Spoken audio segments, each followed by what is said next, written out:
ভোলা ভালা মুখ নিয়ে দাঁড়িয়ে আছে না, হ্যাঁ দেখে ভুলবে না। এই যা কিছু হয়েছে ললিতা, এই সব কিছুর নাটের গুরু কে জানিস তো? উনি উনি উনি উনি উনি উনি উনি নাটের গুরু রে সই, উনি নাটের গুরু, উনি নাটের গুরু রে সেই, উনি নাটের গুরু। উনি কইলেন ঘরের বাহির না চাইয়া ভুরু। ওরে উনি কইলেন ঘরের বাহির না চাইয়া ভুরু। যখন উহার কেউ ছিল না তখন ছিলাম আমি, যখন ওনার কেউ ছিল না তখন ছিলাম আমি। আর এখন উহার সব হয়েছে পর হয়েছি আমি। ওরে এখন উহার সব হয়েছে পর হয়েছি আমি। যেখানেতে বসে আছে, এই ললিতা কোদাল নিয়ে আয়। এই বিশাখা এক বালতি জলে গোবর গুলে গোবর গোলা জল আনবি। চিত্রা সঙ্গে একটা ঝাঁটা নিয়ে আসবি। কেন রে, কি করবি ঝাঁটা? কি করবো জানিস? তবে শোন, বল। যেখানেতে বসে আছে তুলি ফেলো মাটি, যেখানেতে বসে আছে তুলে ফেলো মাটি। যেখানেতে বসে আছে তুলে ফেলো মাটি। যেখানে বসে আছে উঠে যাবে তো, কোদাল দিয়ে ওখানকার মাটিটা কুপিয়ে তুলবো, আর তারপর ওই যে গোবর গলা জল আর ঝাঁটা। এক্ষুনি উঠিয়া গেলে দিব ছড়া ঝাঁটি। ও এক্ষুনি উঠিয়া গেলে দিব ছড়া ঝাঁটি। কি সাংঘাতিক রেগে গেছে রে বাবা। হে দ্বিজ চণ্ডীদাস বাসুলিয়া দেশে, চণ্ডীদাস বাসুলিয়া বসে। ওনার সঙ্গে লেহ করে। এই রাধে, লেহ আবার কি রে? আমার মায়েরা জানে। ও মা বলে দাও দেখিনি, লেহ মানে কি? আমি জানি না। বাবারা লেহ মানে কি? আর অত দূর থেকে বললেও তো শোনা যাবে না, আমিই বলে দিচ্ছি। লেহ মানে স্নেহ, মানে ভালোবাসা। ওনার সঙ্গে লেহ করে এই তনু হইল শেষে। এই তুই সোজা সুজি কথা বলতে পারিস না? আবার ব্যাকা কি বললি? উড়িয়ে পেঁচিয়ে নাক দেখাচ্ছিস কেন? আবার কি বললাম? আমি তো সোজাই বললাম। কই বললে কি লেহ তনু কি সব বলছিস? আরে তনু মানে দেহ, সবাই জানে। বলছে ওনার সঙ্গে ভালোবাসা করে আমার এই তনুটা মানে দেহটাই শেষ হয়ে গেল।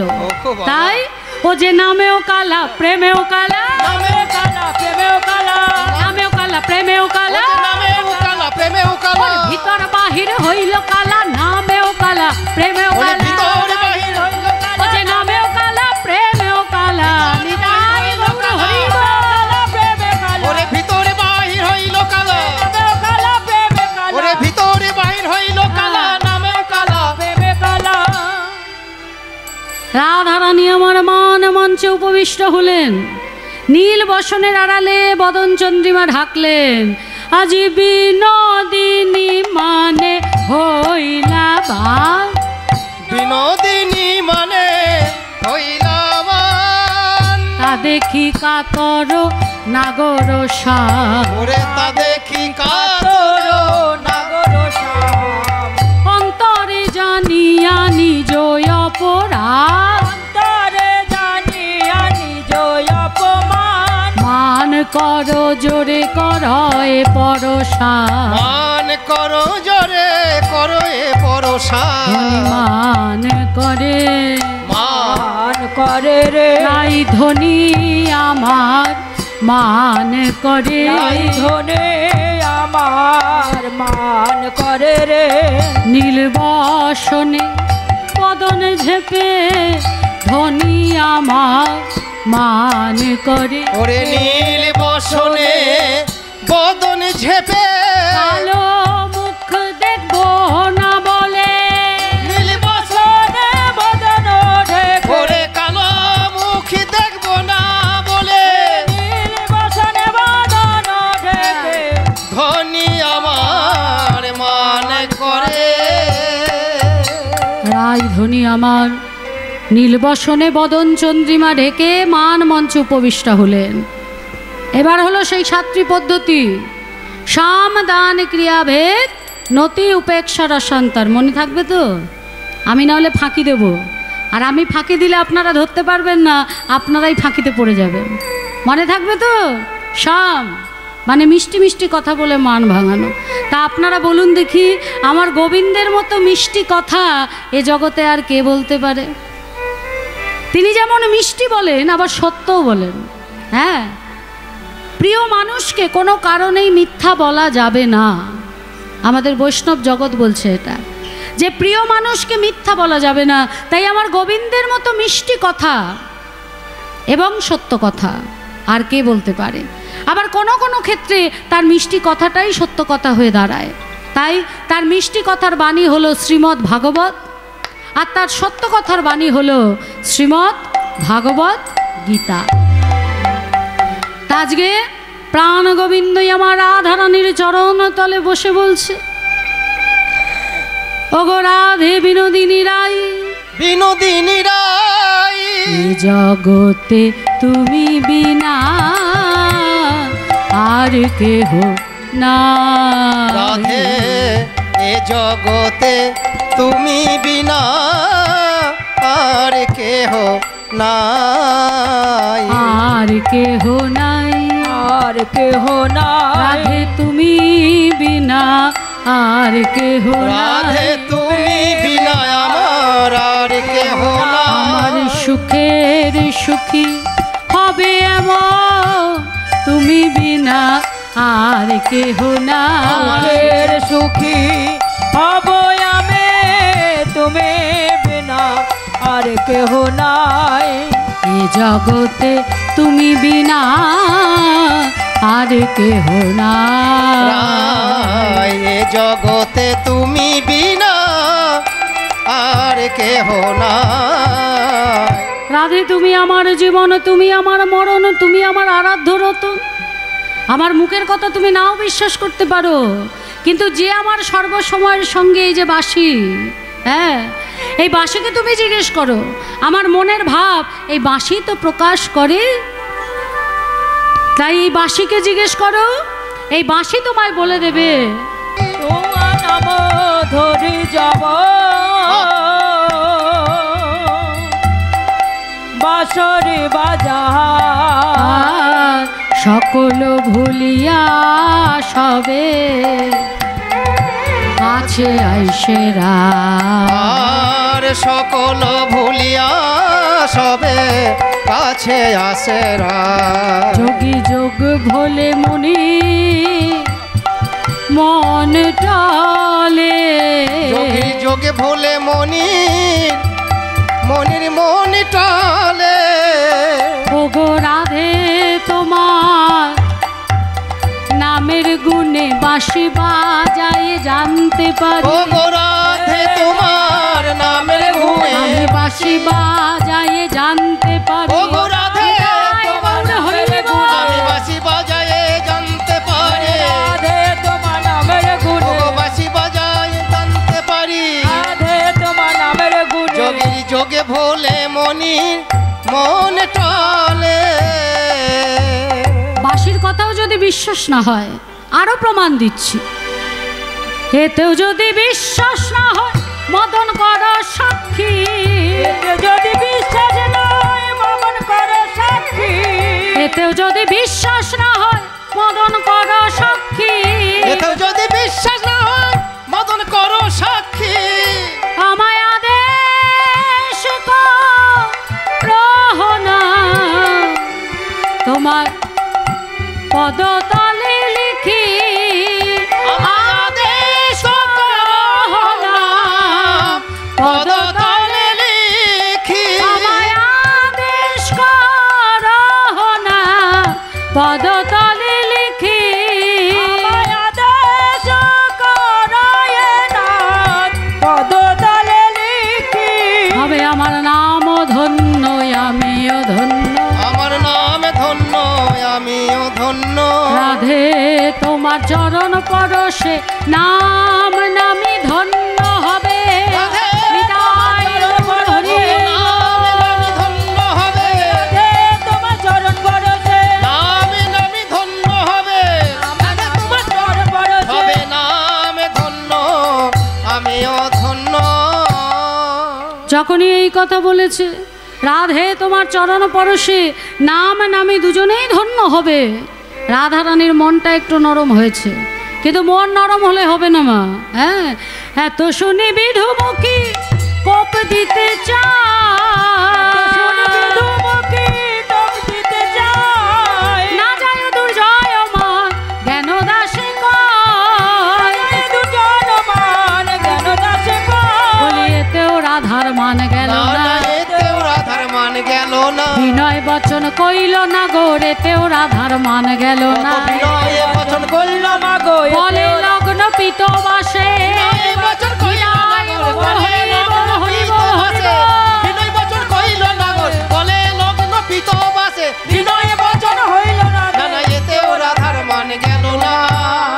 কত মিষ্টি মিষ্টি কথা বললো মা, কিন্তু আমার রাধারানীর মান গেল না। তাহলে শাম পদ্ধতি ফ্লপ, সুপার ফ্লপ হয়ে গেল। এবার এলো দান, মানে কোনো কিছু উপহার দেওয়া। জাগতিক জগতে তো মান হয় না, হয় অভিমান। হ্যাঁ, স্ত্রী অভিমান করেছে, 3 দিন ধরে কথা বলছে না, তা 3 দিন ধরে কথা নেই বার্তা নেই, রান্না করে দিচ্ছে, স্বামীর জামা কাপড় কেচে দিচ্ছে, অফিস যাবার আগে সব গুছিয়ে দিচ্ছে, কিন্তু কথা বলছে না। হব কেউ কারোর সাথে কথা বলছে না। তা স্বামী মনে মনে ভাবছে এইভাবে কি চলতে পারে? হ্যাঁ, 3 দিন ধরে কথা নেই বার্তা নেই। আজকে একটা সোনার চেন কিনে নিয়ে যায়, 3 ভরি সোনার চেন কিনে এনেছে, আর সোনার চেনটা বার করছে আর ওই খাপের মধ্যে রাখছে। একজনের জন্য এনেছিলাম, সে তো আর আমার সাথে কথা বলে না, কি আর করব, ওই কালকে যখন যাব যে দোকান থেকে নিয়েছি ওই দোকানে দিয়েই চলে যাব। 3 দিন কথা বলে না, স্বামী এলে চায়ের কাপটা ঠক করে বসিয়ে দেয়। আর আজকে কি বলছে জানো? ওই গো, ও পেয়ালির বাবা, রৌদ্র তেলে কফি দেবো না ঠান্ডা দেবো? বলছে ওগো শুনছো? বলি কফি খাবে না ঠান্ডা খাবে? কিসের গুণে বলছে? হ্যাঁ, ওই চেনের 3 ভরি চেনের 3 ভরি চেনে 3 দিনের অভিমান চলে গেল। কিন্তু এখন যদি গোবিন্দ বলে যে আমার রাধারানীকে 3 ভরির চেন দেবে, সেটা কি হয়? মানানসই বৃষভানু রাজার কন্যা রাধারানী। যখন রাধারানীর জন্ম হয় তখন বৃষভানু রাজা প্রত্যেকটি প্রজাকে একটি করে সোনার মালা উপহার দিয়েছিল। সব সময় অষ্টসজ্জায় সুসজ্জিত আমার রাধারানী, কি নেই? তাহলে সোনা দেয়া যাবে না, এমন কিছু দিতে হবে যেটা রাধারানীর কাছে নেই কিন্তু আমার গোবিন্দের কাছে আছে। এই রাধা নামে সাদাবাসী বলছে এটাই আমি রাধারানীকে দেবো, আর মান ভাঙবে। তাই বলছে কি, লেহ লেহ লেহ রাই সাধের মুরলি, লেহ লেহ লেহ রাই সাধের মুরলি, লেহ লেহ লেহ রাই সাধের মুরলি, পরশিতে চাহি তোমার চরণের ধুলি রাধে বিনোদিনী। আমি পরশিতে চাহে তোমার চরণের ধুলি রাধে বিনোদিনী। ওগো রাধে বিনোদিনী, আমার বাঁশিটি তুমি নিয়ে নাও। রাধে, এই রাধা নামে সাদাবাসী আমি তোমার চরণে দিচ্ছি। জানো রাধে, সব সময় যাতে তুমি আমার অঙ্গের সঙ্গে জুড়ে থাকো, তাই তোমার অঙ্গের যে বর্ণ হলুদ বর্ণ, আমি সেই হলুদ বর্ণের বসন অঙ্গে দিয়ে থাকি। হলুদ ছাড়া অন্য কোনো বর্ণের বসন দিই না। দিই কেন? যাতে তুমি সবসময় আমার সঙ্গে থাকো। পিত পিঙ্গল মোর তুয়া অভিলাষে, পিত পিঙ্গল মোর তোমায় অভিলাষে, পরাণ পুতুলি মোর চিরি নাহি বাধে রাধে বিনোদিনী। পরাণ ছড়য়ে যদি ছড়য়ে নিঃশ্বাসে রাধে বিনোদিনী। বলছে কি, পিত পিঙ্গল মোর তুয়া অভিলাষে, পরানো ছাড়ায় যদি ছোড়ো হয়ে নিঃশ্বাস রাধে বিনোদিনী। রাধে, তোমার অঙ্গের বর্ণ অনুযায়ী বসন আমি পড়ে থাকি। আরো শোনো, রূপ যৌবন তোমার বিলাসে, রূপ যৌবন তোমার হৃদয়ে আগুলি, রূপ যৌবন তোমার হিয়ায় আগুলি, রূপ যৌবন তোমার হিয়ার আগুলি, নয়ন না চলে নাচে হিয়ার দুদুলি রাধে বিনোদিনী। নয়ন নয়নে নাচে হিয়ার তুলি রাধে বিনোদিনী। চাহ মুখ তুলি রাই চাহো মুখ তুলি, চাহো মুখ তুলি রায়, চাহো মুখ তুলি। একবার চাও, একবার মুখটা তোলো রাধে, একবার হেসে দুটি কথা কও। চাহো মুখ তুলি রায়, চাহো মুখ তুলি, চাহো মুখ তুলি রায়, চাহো মুখ তুলি। চাহো মুখ তুলি রায়, চাহো মুখ তুলি, চাহো মুখ তুলি। বলি কোন বিধি করেছিল আর পুতুলি রাধে বিনোদিনী? আহা কোন বিধি করেছিল, বলি এ বিধি সে বিধি নয়, কোন বিধি বলি এ বিধি সে বিধি নয়। রায়ের রূপ করেছে অন্য বিধি, রূপে করেছে অন্য বিধি, বিধি সে বিধি নয়, রূপে করেছে অন্য বিধি। বিধি সে বিধি নয়, কোন বিধি করেছিল প্রেমের পুতুলি রাধে বিনোদিনী। ও রাধে একবার মুখ তুলে চাও। ও মা, নিজের বাঁশি দিয়ে দিলেন, কিন্তু আজকে রাধারানীর কাছে বাঁশিটাও তুচ্ছ, রাধারানী ফিরেও তাইলেন না। তাহলে দান পদ্ধতিতেও কিন্তু রাধারানীর মান গেল না। এবার এলো তৃতীয়। তৃতীয় কি কি বলেছিলাম? সামদান ক্রিয়া। হ্যাঁ, এদের মনে নেই আমার সুযোগ, এবার আমি ফাঁকি দেবো। ক্রিয়া মানে এক কর্ম করছো আরো ভালো কোনো কর্ম করে দেখানো। গোয়ালারা নিজেদের ভাবে শূদ্র, কিন্তু আসলে গোয়ালারা শূদ্র নয়, গোয়ালারা হলো বৈশ্য। এই বৈশ্য জাতির তিনটে গুণ বাবা। তিনটে গুণ কি কি? চাষবাস, গোপালন আর ব্যবসা বাণিজ্য। এই তিনটে গুণ হচ্ছে গোয়ালাদের, মানে বৈশ্য জাতির। শূদ্রের 7টা গুণ, আর ব্রাহ্মণের হচ্ছে সব থেকে বেশি 9টা গুণ। 9টা গুণ কি কি?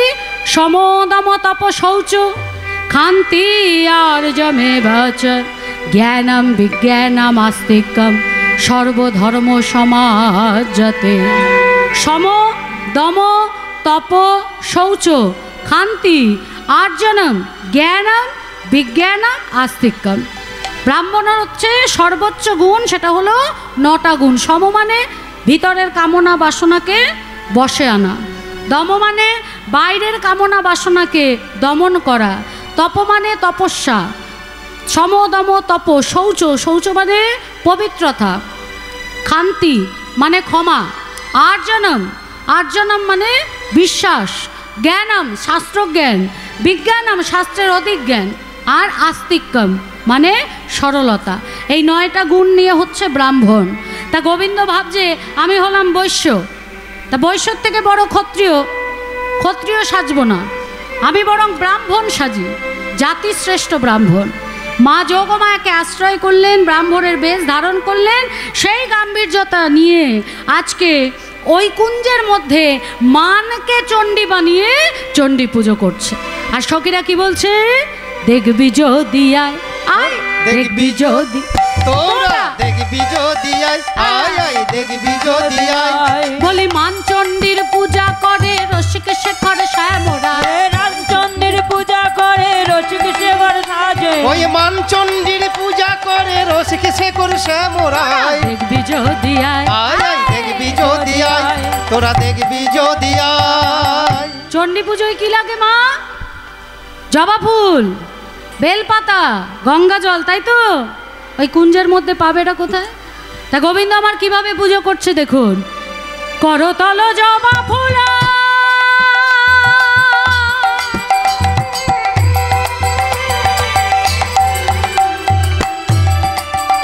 আবার নাশা মূল বিল্ল দল,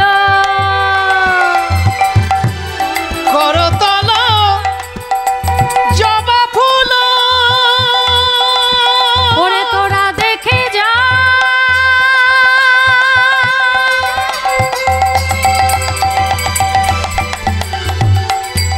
আমাদের রসিক নাগর রসের শেখর করতল জবা ফুল নাশা মূল বিল্ল দল করে আজ মানচণ্ডীর পূজা করে। করতল জবা ফুল নাশা মূল বিল্ল দল, করতল জবা ফুল নাশা মূল গোবিন্দের সর্বাঙ্গ শ্যামবর্ণ, হাতের করতল দুটি টকটকে লাল। তাহলে করতলটা হয়ে গেল জবা ফুল, নাকটা কি করে বেলপাতা হয়? তিনটে পাতা নিয়ে একটা বেলপাতা, ভালো করে দেখবেন। এই দুটো চোখ দুটো পাতা, নাক একটা পাতা, এখানে দাঁড়িয়ে। তাহলে করতল জবা ফুল নাসা মূল বিল্ল দল, করতল জবা ফুল নাসা মূল বেল পত্র। গঙ্গা জল বাবা, না না গঙ্গা জল নয়, গঙ্গা জল নয়, বলি গঙ্গা জল নয়, আখি জলে দিচ্ছে চণ্ডী রাঙা পায়। গঙ্গা জল নয় আখি জলে দিচ্ছে চণ্ডী রাঙা পায়। গঙ্গা জল নয় আখি জলে দিচ্ছে চণ্ডী রাঙা পায়। গঙ্গা জল নয় আখি জলে দিচ্ছে চণ্ডী রাঙা পায়। দেখবি যদি আয় আয় দেখবি যদি আয়, তোরা দেখবি যদি আয়, আয় আয় দেখবি যদি আয়। ওং সর্বমঙ্গল মঙ্গলে শিবে সর্বার্থ সাধিকে শরণ্যে ত্র্যম্বকে গৌরী নারায়ণী নমস্তুতে। সৃষ্টি স্থিতি বিনাশানং শক্তিভূতে সনাতনে গুণাশ্রয় গুণময় নারায়ণী নমস্তুতে। শরণাগত দীনার্থ পরিত্রাণায় পরায়ণে সর্বশাস্ত্রী হরে দেবী নারায়ণী নমস্তুতে, নারায়ণী নমস্তুতে, নারায়ণী নমস্তুতে। উলুধ্বনি। या देवी सर्वभूतेषु सृष्टिरूपेण संस्थिता नमस्तस्यै नमस्तस्यै नमस्तस्यै नमो नमः। या देवी सर्वभूतेषु शक्तिरूपेण संस्थिता नमस्तस्यै नमस्तस्यै नमस्तस्यै नमो नमः। या देवी सर्वभूतेषु बुद्धिरूपेण संस्थिता नमस्तस्यै नमस्तस्यै नमस्तस्यै नमो नमः। या देवी सर्वभूतेषु मातृरूपेण संस्थिता नमस्तस्यै नमस्तस्यै नमस्तस्यै नमो नमः। সখীদের চোখগুলো ছানা বড়া হয়ে গেছে। গরু চড়ানো রাখাল করছে কি, কিন্তু যার জন্য এত পরিশ্রম করলো সে একবারও ফিরে চাইল না। কঠিন মান। তাহলে তৃতীয় পদ্ধতিও ফ্লপ। চতুর্থ ভেদাভেদ তুলনা। হ্যাঁ, আমি হচ্ছি পূজ্য, তুমি হচ্ছ ত্যায্য। আমি পূজ্য, তুমি ত্যায্য। আমি উচ্চ, তুমি তুচ্ছ। যেভাবে হোক রাধারানীকে ছোট করতে হবে। কোথায় ছিল তোমাদের রাধারানী? হ্যাঁ, শুধু আজকে সত্যযুগে পাঁচবার আমি অবতার হয়ে জন্ম নিয়েছি। মিন কর্ম বরা হইয়াদি নৃসিংহ বামন অবতার। মিন কর্ম বরা হইয়াদি নৃসিংহ বামন অবতার।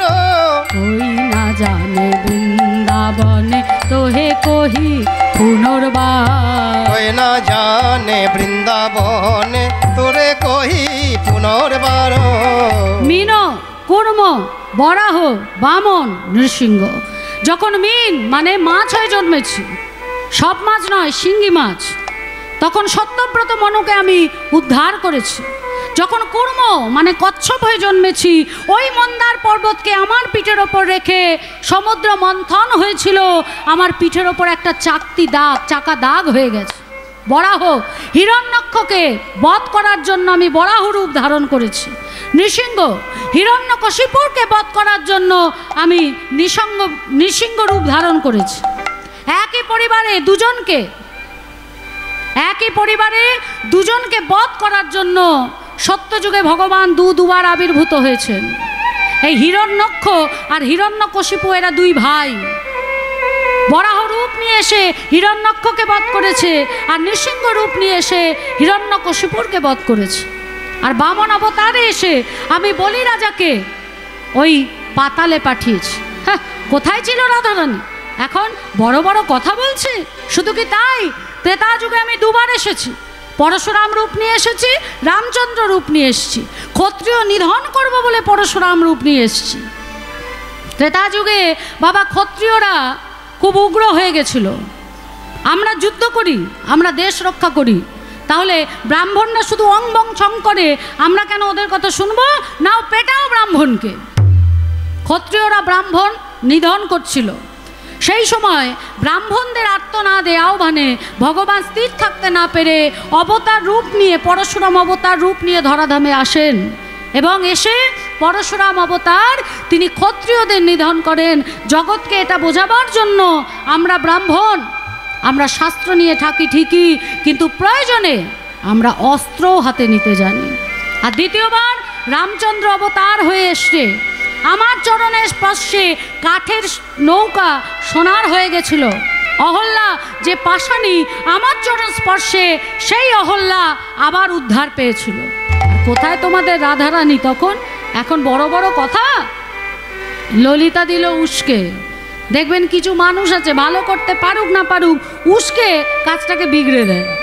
ললিতা বলছে হ্যাঁ সবই তো বুঝলাম, শাস্ত্রতেও পড়েছি, হ্যাঁ, কিন্তু সেটাই যে তুমি, বুঝবো কেমন করে? বাবা কেন মানবো যে সেটাই তুমি? বলছে বেশ, সত্যত্রেতা মানতে হবে না। দাপরে পুতনা বদ সকট ভঞ্জন কালিও দমন কথা, পুতনা বদার সকটে ভঞ্জন কালিও দমন কথা, কে না জানে বৃন্দাবনে শুনো ভৈষ ভানুসুতা, কে না জানে বৃন্দাবনে শুনো ভীষ ভানুসুতা। ওই ছোট্ট বয়সে পুতনা বধ করেছি, সকট ভঞ্জন করেছি, কালীয় নাগকে বধ করেছি, গিরি গোবর্ধন ধারণ করেছি। করুক তো দেখি কেউ। কোথায় তখন রাধারানী? সবাই এখন রাধা রাধা করে। কেন করে? এই আমার বাম পাশে দাঁড়িয়েছো তাই করে। ওই তোমার জায়গায় যদি রাবণের বোন শূর্পণখা থাকতো না, তাহলে সবাই শূর্পণখা শূর্পণখা করত। আবার বড় বড় কথা শুনে রাখো, আমি উচ্চ, তুমি তুচ্ছ, আমি পূজ্য, আর তুমি হলে ত্যায্য। একের পর এক প্রহার করছে। রাধারানী তো আর আমাদের মতো নয় মা, চিৎকার করে ঝগড়া করবে। রাধারানীকে অপমান করে, রাধারানীকে যে এই যে ছোট করছে, অপমান করছে, রাধারানী ঝগড়া করবে। আমরা হলে ঝগড়া করব, তবে আমরা অনেকে যে ঝগড়া করি তা নয়। আমাদের ওপর কেউ মিথ্যে প্রহার করলে আমরা অনেক সময় চুপ করে যাই, কেন? তার ওপর ছেড়ে দিই, তাই না? কিন্তু বেশিরভাগই আমরা চিৎকার করে ঝগড়া করি। রাধারানী তো আর তা নয়। বৃষভানু রাজার কন্যা, তিনি হলেন মৃদুভাষিনী, তিনি হলেন গজগামিনী। হ্যাঁ, যেমন হাতি হেলে দুলে যায়, হংস যেমন হেলে দুলে যায় ধীরে ধীরে, আমার রাধারানী ওইভাবে যায়। আর মৃদুভাষিনী এত আস্তে আস্তে কথা বলে যে রাধারানীর কথাই শোনা যায় না। তাই মুখে কিছু বললেন না, চোখের ইশারা দিয়ে বললেন যে এত নামি দামি মানুষ আমাদের মতো আহিরিনীর কাঙালিনীর কুঞ্জে কি করছে, চলে যেতে বল। ওই যে পথটা খোলা আছে আর চেনাও আছে, চলে যেতে বল। তাহলে এই যে ভেদাভেদ করলে এতেও কিছু হলো না। এইবার আর অপেক্ষা না করে নতি চূড়াবাসী চরণে দিয়ে বলছেন কি, দেহি পদ পল্লব মুদারং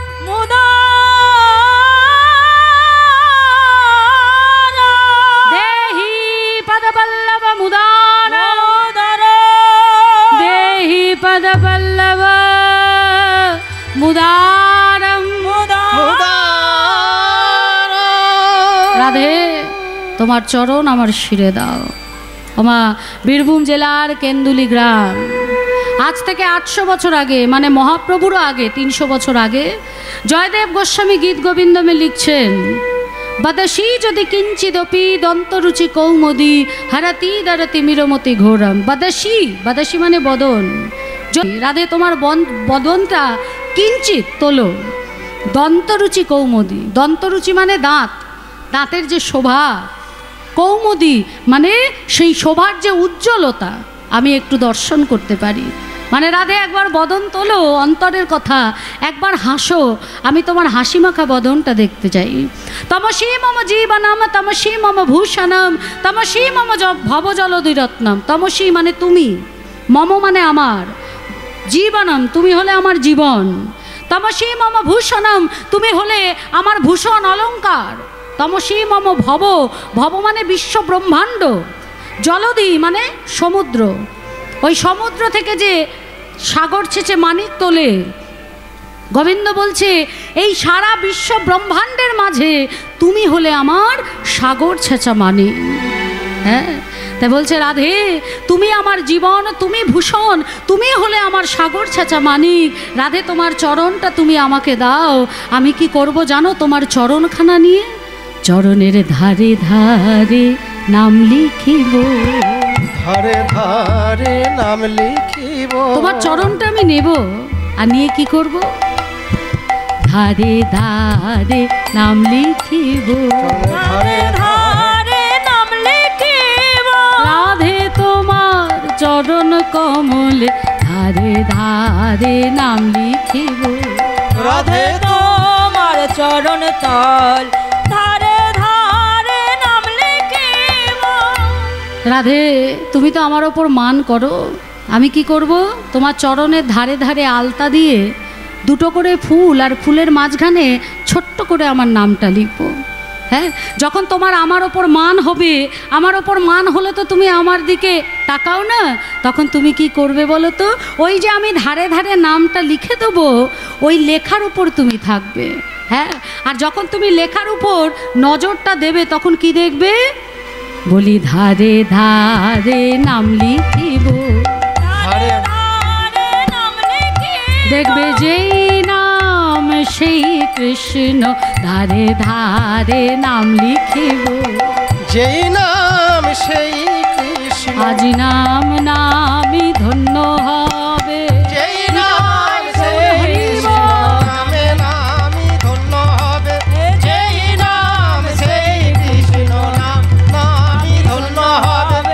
যেই নাম সেই কৃষ্ণ, ধারে ধারে নাম লিখিব। स्वरगरल खंडन मम शीरषि मंडल देही पद पल्लव मुदारा। লিখলেন বাবা, লিখে কেটে দিলেন, বললেন অসম্ভব, আমি ভক্তের চরণ কখনো ভগবানের সুরে দিতে পারবো না। এতে সাহিত্য সমাজ আমায় বাহবা দিলেও ভক্ত সমাজ আমাকে ধিক্কার জানাবে। না না না, অসম্ভব, আমি ভক্তের চোখে কিছুতেই জল আনতে পারবো না। ওই লাইনটা কেটে জয়দেব গোস্বামী পদ্মাবতীর কাছ থেকে তেলের ঘটি নিয়ে চলে গেলেন স্নানে। ভক্ত যদি আকুল প্রাণে ভগবানকে ডাকে, ভগবানের সাধ্য কি না এসে থাকবে? ভক্তাধীশ ভগবান, ভক্তের অধীন ভগবান, ভগবানের অধীন কিন্তু ভক্ত নয়। ভক্তের বেশ ধরে ভগবান এলেন। পদ্মা, ও পদ্মা, পদ্মা, এ কি স্বামী, এই তো স্নানে গেলে আবার চলে এলে যে? আসলে হয়েছে কি পদ্মা, ওই পথে যেতে যেতে একটা অসম্পূর্ণ পদ মনে পড়ে গেল। চান করতে গেলে যদি ভুলে যাই, তাই তো এলাম। শোনো পদ্মা, আমি গ্রন্থ মন্দিরে যাচ্ছি, ওটা সমাপ্ত করতে তুমি আমার সেবার আয়োজন করো। ভগবান গ্রন্থ মন্দিরে গিয়ে দেখছে মা ভক্ত লিখেছে স্বরগরল খণ্ডনম মম শিরসি মণ্ডলম, চরণে নিচে, তার নিচে লেখা দেহি পদ পল্লব মুদারম, কেটে দিয়েছে। ভগবান মনে মনে বলছে রাধে আমার জীবন, রাধে আমার ভূষণ, রাধে আমার সাগর ছাঁচা মানিক। রাধার চরণ, ভক্তের চরণ আমি শিরে নেব না তো কার চরণ নেব? তাই ভগবান আমার বাঁকা হাতের বাঁকা অক্ষরে লিখে দিলে দেহি পদ পল্লব মুদারম, মুদারম, দেহি পদ পল্লব মুদারম, দেহি পদ পল্লব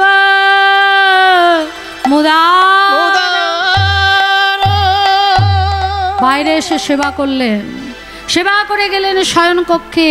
মা পদ্মাবতী প্রত্যেক দিন চরণ সেবা করে স্বামীকে ঘুম পাড়ায়, কিন্তু আজকে ভগবান ভক্তের রূপ ধরে বলছে রাধে তুমি যাও সেবা করে নাও, আজ আমার চরণ সেবা করতে হবে না।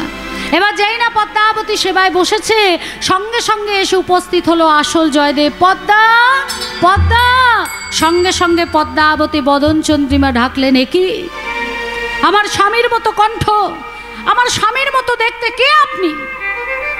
বলছে আমি তো তোমার স্বামী। আপনি যদি আমার স্বামী হবেন, ওই শয়ন কক্ষে যে শয়নে আছে সে কে? জয়দেব বুঝলেন কিছু একটা ব্যাপার ঘটেছে।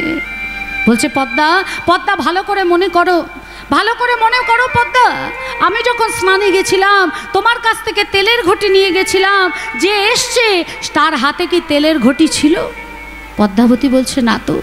এসে বলল অসম্পূর্ণ কাজ সম্পূর্ণ করবে। গ্রন্থ মন্দিরে গেল।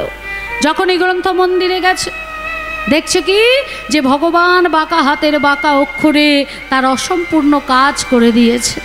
পদ্মাবতী বললেন, এখান থেকে সে শয়নকক্ষে গেছিল, চলো পদ্মা চলো একবার শয়নকক্ষে চলো। শয়নকক্ষে গিয়ে দেখছে মা কেউ নেই, কিন্তু কেউ যে ছিল তার যথেষ্ট প্রমাণ আছে। তাই আজকে বলছে কি, ওগো পদ্মা গো, ওগো পদ্মা গো, আমি এতদিন করে ভগবানের কত পদ লিখেছি, তাতে সুর দিয়েছি, তাল দিয়েছি, কিন্তু তবুও আমি তার কৃপা পাইনি। আর ঘরে বসে শুধু তার জন্য রন্ধন করে তুমি তার কৃপা পেলে। হরি বল, হরি বল। শুধু কৃপা পেলে না, তুমি তার মহাপ্রসাদ গ্রহণ করলে। তাই দাও দাও পদ্মা আমায় প্রসাদ দাও গো, দাও দাও পদ্মা আমায় প্রসাদ দাও গো। তুমি বহু জন্মে ভাগবতী পতি রূপে পেলে জগৎপতি। বহু জন্মের ভাগ্যবতী রূপে নিতাই গৌর হরি বল, হরি বল, হরি বল। পতি রূপে পেলে জগৎপতি, বহু জন্মের ভাগ্যবতী পতি রূপে পেলে জগৎপতি। দাও দাও আমায় প্রসাদ দাও গো। দেহি পদ পল্লব মুদার। চরণে মাথার চূড়াবাসী দিলেন, তথাপি রাধারানীর মান গেল না। হ্যাঁ, তা গোবিন্দ মনে মনে